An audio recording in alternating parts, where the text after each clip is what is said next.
بسم اللہ الرحمن الرحیم۔ دوسرا سبق، زمانہ وقت کو کہتے ہیں اور زمانے تین ہیں۔ نمبر 1 ماضی، ماضی یہ گزرے ہوئے زمانے کو کہتے ہیں۔ نمبر 2 ہے حال، حال یہ موجودہ زمانوں کو کہا جاتا ہے۔ اور نمبر 3 ہے مستقبل، یہ آئندہ زمانے کو کہا جاتا ہے۔ فعل، فعل کسے کہتے ہیں؟ فعل کام کو کہتے ہیں اور فاعل کام کرنے والے کو کہتے ہیں۔ اب فعل کی کئی قسمیں ہیں۔ ایک ہے فعل ماضی۔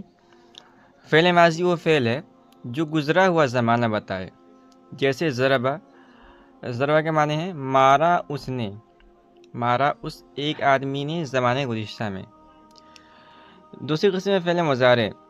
فعل مضارع وہ فعل ہے جو موجودہ یا آئندہ زمانہ بتائے، جیسے یضربو، یضرب کے معنی ہے کہ فی الحال ابھی مارتا ہے۔ ایک اور معنی ہے کہ آئندہ زمانے میں مارے گا۔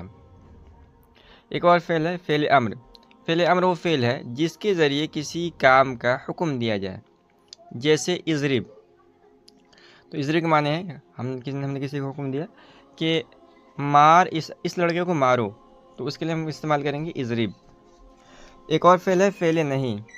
فعل نہیں وہ فعل ہے جس کے ذریعے کسی کام سے روکا جائے، جیسے لا تضرب، مت مار تو۔